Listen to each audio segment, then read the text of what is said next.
Bienvenue sur Africa 24 dans cette nouvelle édition du Non-Stop Info. Voici les titres de l'actualité. Lancement de l'opération Main propre en Tunisie. Cet important coup de filet anticorruption orchestré par l'exécutif a conduit à une vague d'arrestations le 22 mai. Le 70e anniversaire de l'Internationale libérale s'est tenu du 17 au 21 mai à Andorre. L'institution a investi un nouveau vice-président. Il s'agit du chef de file de l'opposition guinéenne, Cellou Dalein Diallo. La Banque des États de l'Afrique centrale est confrontée à une importante baisse des réserves de change, une situation qui préoccupe les pays membres de la communauté économique et monétaire de l'Afrique centrale. Il l'avait promis lors de son investiture en août 2016. Le Premier ministre tunisien Youssef Chahed s'engage pleinement dans la lutte contre la corruption. Le 7e chef du gouvernement de la Tunisie post-révolution a lancé le 22 mai l'opération Main propre, un important coup de filet qui a conduit à une vague d'arrestations. Marcel Farba-Maroun.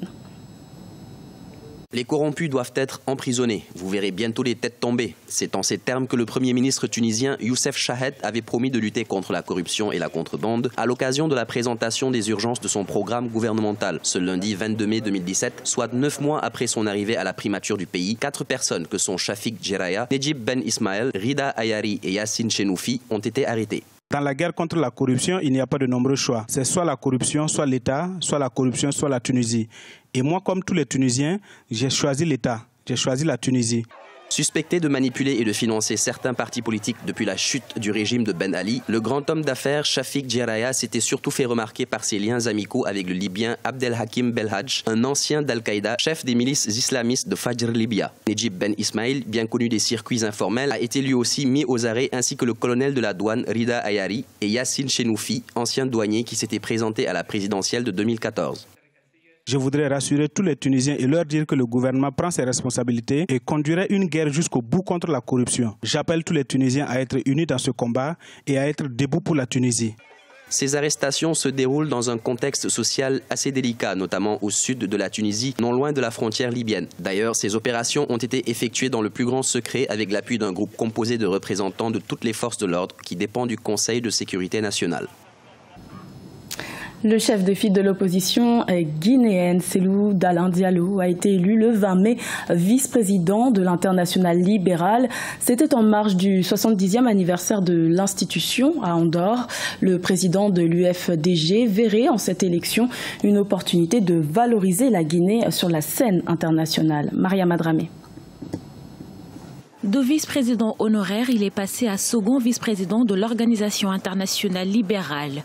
Cellou Dalein Diallo, président de l'UFDG, il a été élu le 20 mai au terme du 70e congrès du mouvement regroupant tous les libéraux de plus d'une centaine de pays membres.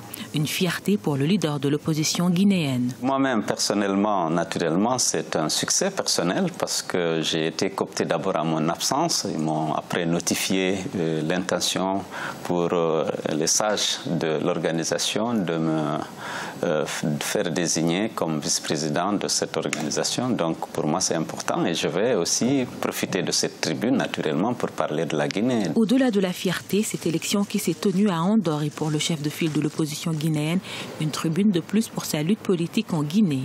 Il y a une crise économique sévère. Il faut vous dire que la Guinée a fait un taux de croissance de 2,3% en 2013, 1% en 2014, 0% en 2015. Donc si bien que le gouvernement n'a pas pu répondre aux attentes de la population malgré les promesses qui avaient été faites pendant les différentes campagnes électorales. Les Guinéens souffrent, ils sont divisés. Il y a un affairisme révoltant au sommet de l'État. Ancien Premier ministre et candidat à 2 reprises à la présidentielle en Guinée, Cellou Dalein Diallo espère pouvoir réussir cette mission à l'Internationale libérale, car il a beaucoup mis l'accent sur le continent africain. Fondée en 1947, l'association représente une fédération mondiale des partis politiques libéraux et sociolibéraux du monde entier. Également dans l'actualité, la lutte contre le terrorisme pèse dans le budget du Tchad. Le président tchadien Idriss Déby Itno a révélé le 24 mai que les interventions militaires extérieures auraient coûté 250 milliards de francs CFA, une somme considérable pour ce pays qui traverse des difficultés économiques et financières. Le chef de l'État a également ajouté que 40 milliards de francs CFA auraient été affectés à l'action humanitaire. Depuis 2003, le Tchad accueille un nombre considérable de réfugiés, estimé à plus de 750 000 personnes. Une baisse des réserves de change touche la Banque des États de l'Afrique centrale. Cette baisse serait la conséquence des sorties de capitaux situées autour de 55% et engendrerait une diminution de la liquidité dans le système bancaire de l'Afrique centrale. Une situation jugée préoccupante pour les pays de la sous-région. Siamlo Victoria Sidji. La Banque des États de l'Afrique centrale, BEAC, a court de réserves de change.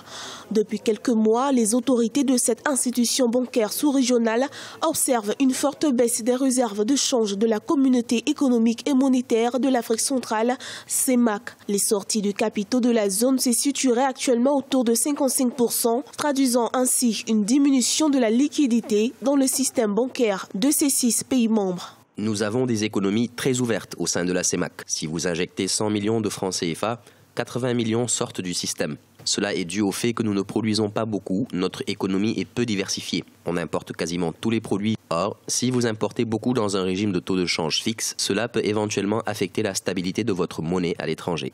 Lors de la dernière session extraordinaire tenue le 22 mai 2017, le comité de politique monétaire de la zone CEMAC a décidé d'une réduction de 20% des objectifs de refinancement de certains pays comme le Tchad ou encore le Congo, des États dont les besoins de financement à ses conséquences sont lourds à porter par la Banque centrale. Les autorités mettent leur foi en cette résolution qui pourrait ralentir un tant soit peu ce recul des réserves, mais pour des analystes, seule la transformation structurelle des économies et l'industrialisation permettront à ces pays de sortir de cet engrenage. On a un système productif totalement désarticulé, on a un système industriel totalement anémié et on a également une population entreprenante, laborieuse, qui n'est pas très encline à vouloir exercer dans le domaine industriel. Or, le domaine industriel, c'est celui qui rapporte le plus de la valeur ajoutée. Des pays comme le Cameroun, locomotive de la zone CEMAC, sont sur la voie de la transformation et devraient inspirer leurs pairs. Pour l'heure, des programmes de mobilisation de ressources pour consolider la trésorerie sont en cours. Toutefois, des experts insistent sur la rigueur dans la gestion des dépenses publiques, car si cette baisse atteignait le seuil critique de 20%, le système monétaire de la CEMAC pourrait être fragilisé. L'Égypte se mobilise pour relancer son secteur touristique qui contribue à près de 11% du produit intérieur brut national. Déjà doté d'une centaine de sites touristiques, le pays des pharaons désire attirer plus de visiteurs grâce à ses antiquités. Et c'est dans cette optique que les autorités ont autorisé le 23 mai le déplacement des objets appartenant au roi Toutankhamon. C'est un sujet d'Ibrahima Djoumaba. En Égypte, les autorités s'activent pour attirer plus de touristes.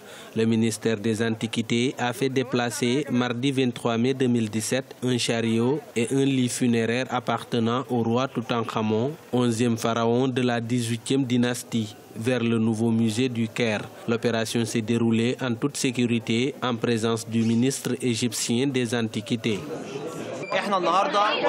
Jusqu'à présent, seules de petites antiquités avaient été transférées au nouveau musée. Aujourd'hui, nous avons commencé à transférer les grandes antiquités. C'est pourquoi nous avons donné à cette opération une dimension solennelle pour informer l'opinion nationale et internationale.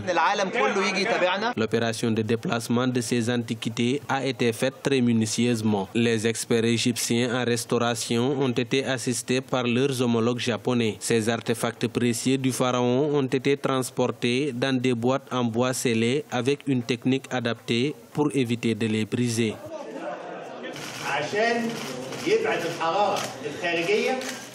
Le lit a été enroulé dans du papier aluminium pour le protéger de la chaleur, de sorte qu'il ne soit pas exposé pendant le transport. À l'intérieur, il y avait des dispositifs spéciaux pour préserver l'humidité relative. Ces dispositifs seront maintenus jusqu'à ce qu'il s'adapte à son nouvel environnement. Ce processus de conservation des antiquités se poursuivra jusqu'à ce qu'il soit transféré au laboratoire pour être préparé à l'exposition au musée.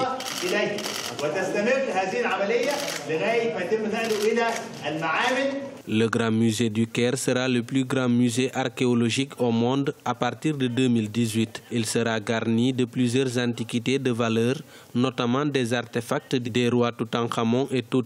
Le 13 mai déjà, 17 momies ont été découvertes dans un site funéraire à Minya, une province située à environ 250 km au sud du Caire. Ce journal a été réalisé par l'ensemble de la rédaction. Merci de votre fidélité. Retrouvez dans un instant une nouvelle édition de l'information sur Africa 24.